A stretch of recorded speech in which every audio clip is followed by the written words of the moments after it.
एक बार की बात है, रिया बाजार में कुछ खरीद रही होती है। तभी वह एक बड़े से जहाज की अनहोनियां सुनती है। अरे भाई चमन, तुम्हें पता है वो समुद्री जहाज के बारे में? हाँ भाई, उस भूतिया जहाज के बारे में कौन नहीं जानता। वहाँ कोई चुड़ैल रहती है और जो भी वहाँ जाता है वो जिंदा वापस नहीं आता। हाँ भाई, सुना था कि एक पुलिस वाला उस भूतिया जहाज की जांच पड़ताल करने गया था। बस किसी तरह जान बचा के वहाँ से भागा। उसके हाथ कुछ सबूत लगे थे पर किसी में हिम्मत नहीं हुई कि उन्हें देखा जाए। सारी बातें सुनकर रिया हैरान परेशान घर वापस आती है और उसी जहाज और चुड़ैल के बारे में सोचती रहती है। अगली सुबह वह उस पुलिस वाले को ढूंढने निकल जाती है। कई घंटे ढूंढने के बाद उसका पता मिलता है। आज मैं उस जहाज के बारे में सच्चाई जान के रहूंगी। ओह, तो आप हैं जिन्हें उस हॉन्टेड शिप के केस में इंटरेस्ट है? हाँ जी, मैं उस रहस्य को जानना चाहती हूँ, इसलिए मुझे वहां से मिले सारे सबूत चाहिए। पर वो केस बंद हो चुका है और मैं भी अब उस केस में कोई इंटरेस्ट नहीं रखता। और यकीन मानिए, जितना आसान आपको लग रहा है वो उतना आसान नहीं है। वो मेरी प्रॉब्लम है। मैं एक न्यूज रिपोर्टर हूँ और मुझे उस शिप के बारे में जानना है। रिया की बात सुनकर विजय उसे सारे सबूत दे देता है। उन सबूतों को लेकर रिया अपने पुराने वाले घर में चली जाती है। उसमें एक कैसेट भी होती है। अरे, ये कैसेट कैसी है? इसे प्ले करती हूँ। रिया रात को उस कैसेट को चलाकर देखने लगती है। अरे, ये क्या?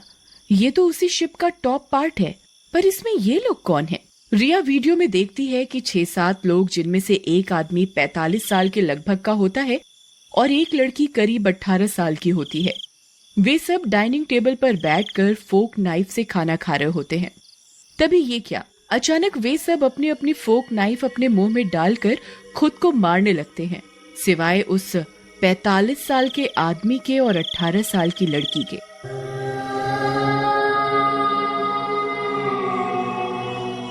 रिया बहुत डर जाती है। अरे, ये क्या कर रहे हैं ये लोग? खुद को मार रहे हैं। तभी रिया कुछ और भी भयानक देखती है उस वीडियो में। वो आदमी 2-3 कांच की बोतल फोड़ता है और उसे डाइनिंग टेबल पर आग लगा देता है। तभी अचानक उस समुद्र में तेज तूफान उठने लगा और लहरें ऊपर नीचे करने लगी।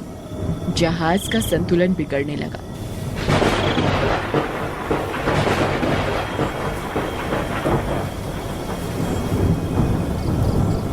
अरे, ये कैसे हो सकता है? अचानक इन लोगों ने खुद को ही मार लिया और ये तूफान कैसे?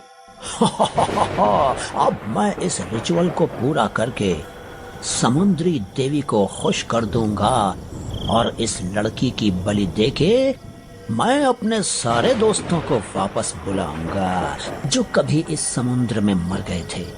अब वे सब वापस जिंदा हो जाएंगे और मैं उन सब का आका बन जाऊंगा। अब मैं इस लड़की की बलि दूंगा। तभी वो आदमी उस लड़की को धक्का देकर फूटे हुए कांच पर गिरा देता है और वह लड़की मर जाती है। उसके शरीर में कांच बुरी तरह घुस जाते हैं, जिससे खून की धार बहने लगती है चारों तरफ।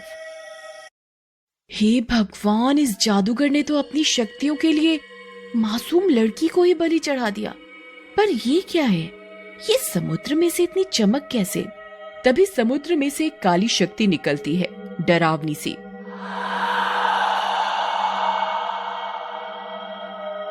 ए आदमी, तूने मेरी रस्म तोड़ी है। यहाँ बलि देते समय नाबालिग लड़की होनी चाहिए, पर वो लड़की 18 साल की थी। तूने इतनी बड़ी गलती करके अपनी मौत बुलाई है। अब तू देख तेरा क्या हाल होता है। माफ कर दो, मुझे माफ कर दो, मुझसे गलती हो गई, मुझे जाने दो। जादूगर भागने की कोशिश करता है, पर समुद्री काली शक्ति अपना हाथ आगे बढ़ाती है।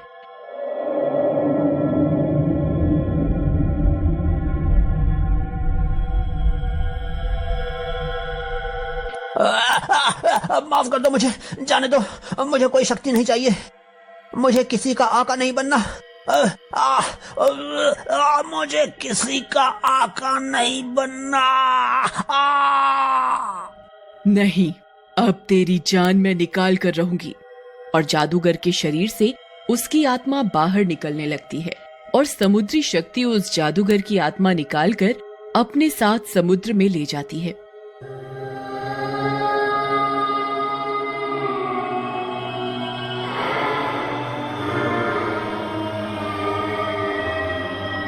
रिया इतना देखकर बहुत डर जाती है।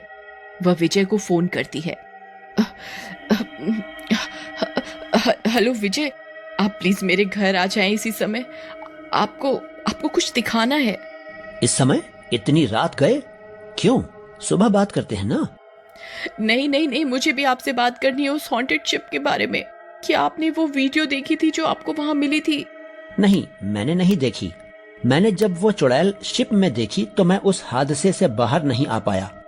बट कल एक इंटरव्यू है उस केस से रिलेटेड, जहां मैं केस बंद होने का अनाउंसमेंट करने वाला हूँ। फिर तो ये आपके और भी काम आएगा। मुझे आपको कुछ दिखाना है, आप बस जल्दी आ जाओ। ओके, आता हूँ।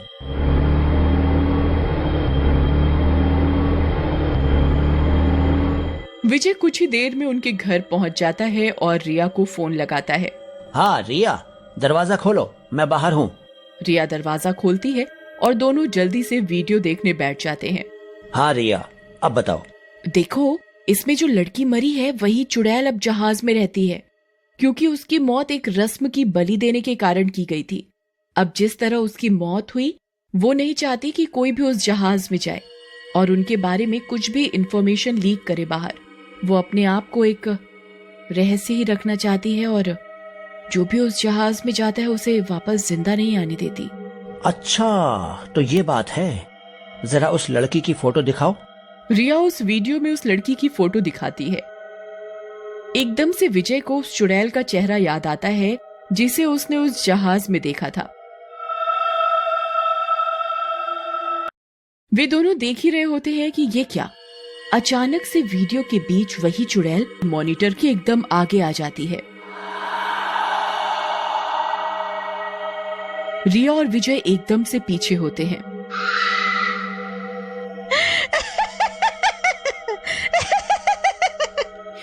मेरा रहस्य एक रहस्य ही रहेगा।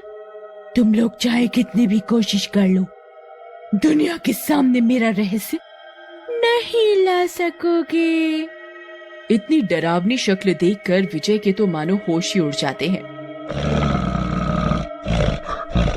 विजय पीछे की तरफ होने लगता है। तभी वह चुड़ैल मॉनिटर के बाहर अपना हाथ निकालती है और विजय को पकड़ने लगती है। अरे ये क्या? मैं जितना पीछे हो रहा हूँ इसका हाथ उतना ही बढ़ता जा रहा है। रिया, रिया, कहाँ हो तुम? मुझे बचाओ, बचाओ मुझे। मैं ये केस आज के बाद दोबारा कभी नहीं खोलूंगा, ना इसकी बात करूंगा। बट मुझे छोड़ दो मुझे। विजय खुद को बचाने के लिए रिया की तरफ देखता है, पर ये क्या? रिया की जगह वो जहाजी चुड़ैल वहां थी।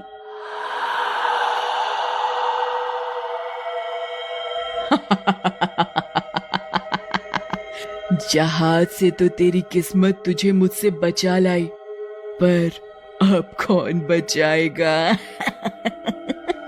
तुम तो वहां टीवी के अंदर थी। हाँ, मैं।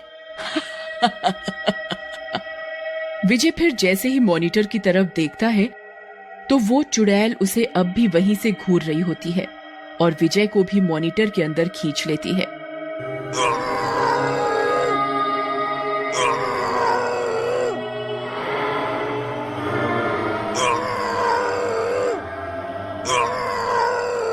अंदर से विजय चिल्लाता हुआ जब सामने देखता है तो वह दंग रह जाता है।